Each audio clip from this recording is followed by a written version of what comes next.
여러분 안녕하십니까? 오늘 전국의 강풍과 산불, 한파와 폭설까지 각종 자연재해가 한꺼번에 몰아치고 있습니다. 태풍을 연상케 하는 강풍으로 곳곳에서 간판이 떨어지고 건물 외벽이 무너지면서 20대 남성이 목숨을 잃었는데요. 강원도에선 폭설이 쏟아져서 차량 고립이 잇따르고 낙상 사고도 이어졌습니다. 먼저 김민영 기자가 보도합니다. 한 남성이 인도를 걸어갑니다. 갑자기 분 거센 바람에 나뭇잎과 종이가 휘날리더니 건물에 붙어있던 거대한 물체가 인도 쪽으로 떨어집니다.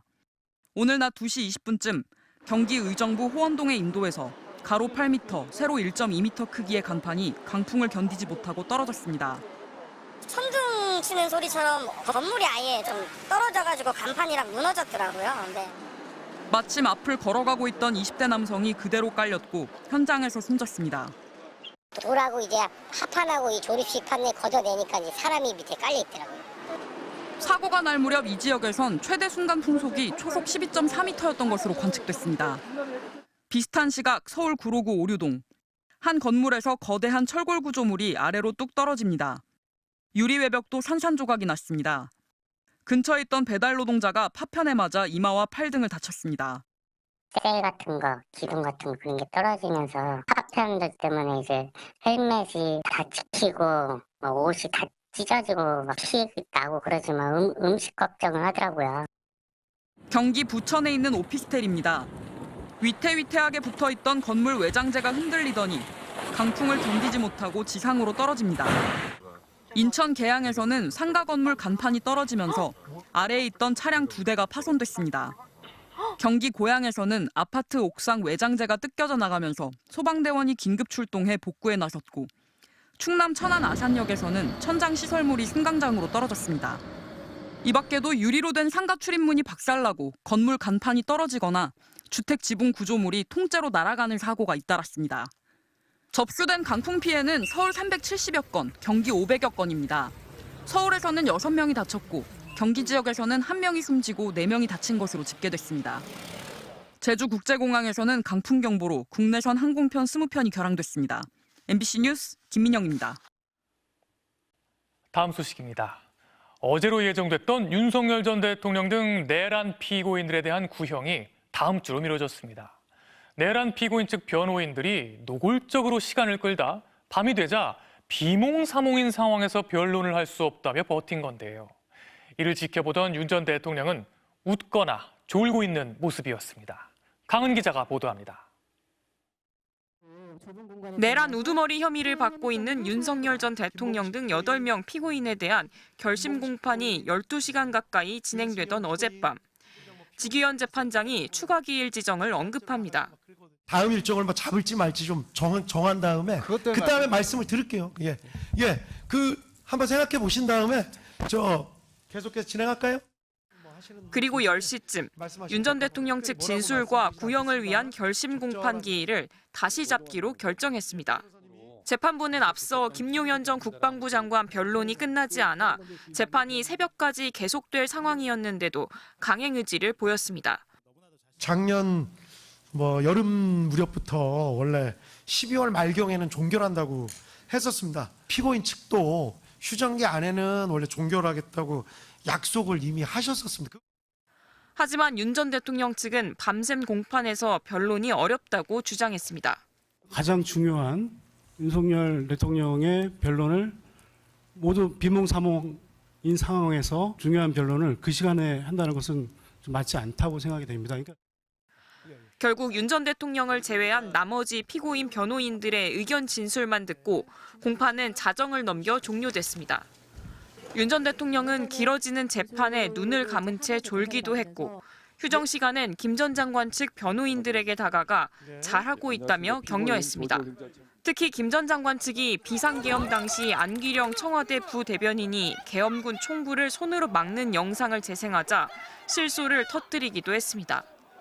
재판부는 오는 13일 다시 결심 공판을 열어 윤 전 대통령 측 증거조사와 특검팀의 구형, 피고인들의 최후 진술을 진행할 예정입니다. MBC 뉴스 강은입니다. 미국 미네소타에서 이민단속 요원이 30대 여성을 총으로 쏘아 숨지게 한 사건의 파문이 확산되고 있습니다. 새로운 영상도 공개됐는데 현지 주민들의 분노는 말 그대로 끓어오르는 상황이라고 합니다. 먼저 미니애폴리스 현지에서 김재용 특파원의 보도입니다. 새로 공개된 영상은 이민 단속 요원이 휴대전화로 직접 체증한 겁니다. 주변의 여성이 잠시 항의하며 촬영하지만 갈등이 고조됐다고 보긴 어렵습니다.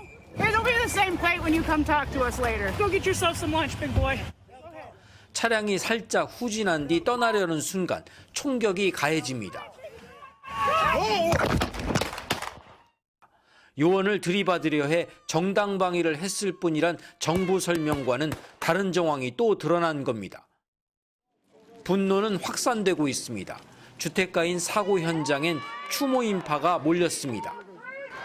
이곳은 퇴근 시간 무렵부터 모여든 이웃 주민들로 꽉 채워져 항의 열기는 뜨거워졌습니다. 정의가 실종됐다고 외치는 주민들은 이웃이 무참히 당하는 걸 보면서 형언하기 어려운 거대한 슬픔과 분노를 느낀다고 말했습니다. I've never been angrier in my life. I feel like my rights as an American citizen are being trampled upon, our constitutional rights. 현장은 지역 경찰만 나와 지켜봤습니다. 반면 연방정부 앞에선 이민 당국이 시위대와 대치하는 상황이 하루 종일 이어졌습니다. 연방 이민 당국은 제 뒤로 보시는 것처럼 고무탄총뿐만 아니라 소총까지 휴대한 채 만일의 사태에 대비하고 있습니다. 현장에선 살인자란 구호가 빗발쳤습니다. It is 100% cold-blooded murder. That is what it is. Murder, plain and simple. 트럼프 대통령은 이른바 보조금 횡령 사건을 쟁점화하며 미네소타주를 압박하고 있지만 큰 집회만이 아니라 지역 주민들의 산발적 피켓팅과 주택마다 내걸린 항의의 문구는 사태의 장기화를 예고하고 있습니다. 미니애폴리스에서 MBC 뉴스 김재용입니다. 북한이 지난해 9월과 지난 4일 우리 무인기가 침투했다면서 부품과 이동 경로 등을 공개했습니다. 국방부는 해당 무인기를 보유하고 있지 않고 운용한 적도 없다며 즉각 반박했는데 북한 주장대로라면 누군가가 군 감시망까지 뚫고 무인기 도발을 감행한 것이어서 철저한 조사가 필요해 보입니다. 엄지인 기자입니다. 지난 4일 북한 개성시 개풍구역 주변에 떨어졌다는 무인기입니다. 북한은 이 무인기가 인천 강화군에서 넘어왔다며 전자전 자산으로 공격해 추락시켰다고 주장했습니다. 무인기가 촬영했다는 사진은 물론 주요 부품, 삼성 로고가 적힌 메모리 카드도 공개했습니다.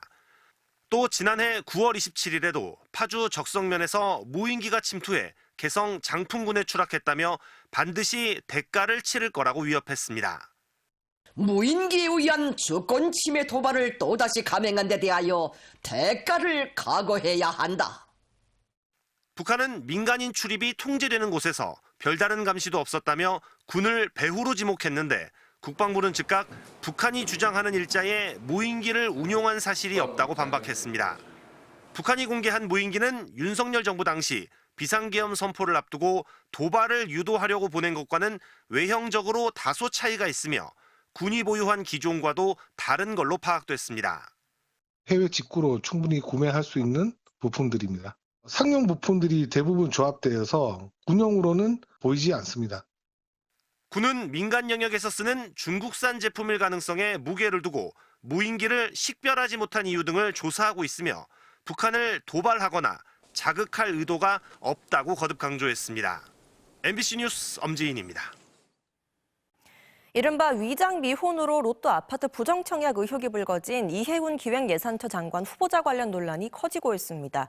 보좌진 폭언 논란에 민감한 부동산 문제까지 불거지면서 정부와 여당도 곤혹스러워하는 분위기입니다. 이재욱 기자입니다. 기자들에게 일일이 악수를 건네는 등 여유 있던 이해운 후보자의 첫 출근길 분위기와 달리 인사검증대에 오른 이 후보자를 향한 칼날은 매서웠습니다. 내란을 옹호하고 윤석열 탄핵에 반대했던 과거가 드러나자 곧바로 공개 사과문을 발표했고 잇따라 터져나온 폭언 녹취에도 사과의 뜻을 전했지만 여론은 차갑기만 합니다. 너 뭐 IQ 한 달이야? 야! 야! 내가 정말 널 죽였으면 좋겠다. 여기에 강남 로또 아파트 부정 청약 논란은 불에 기름을 부은 꼴이 됐습니다. 결혼한 아들을 부양가족에 포함시켜 가점을 높이는 방식으로 당첨됐다는 의혹이 제기되면서 이제라도 당첨을 취소해야 한다는 지적이 잇따르고 있는 겁니다. 부정청약 의혹을 받는 이 후보자의 강남 아파트 시세는 무려 90억 원. 국민의힘에서는 이 후보자 고발을 검토해야 한다는 의견도 나왔습니다. 청문회를 준비할 때가 아니라 경찰의 수사에 임해야 될 때라고 생각을 합니다. 고발을 포함한 다양한 법적 조치도 여당은 엄중하게 보고 있다면서도 인사청문회까지 기다려보자는 기존 입장을 고수하고 있습니다. 당에서도 굉장히 무겁게 인식하고 엄중하게 보고 있는 상황이고요. 인사청문회라는 검증 절차를 통해서 이 밖에 자녀들의 특혜 인턴 의혹에 장남의 아빠 찬스 논란까지 각종 의혹들이 눈덩이처럼 불어나면서 이재명 대통령의 결단만 남았다는 관측이 설득력을 얻고 있습니다. MBC 뉴스 이재욱입니다.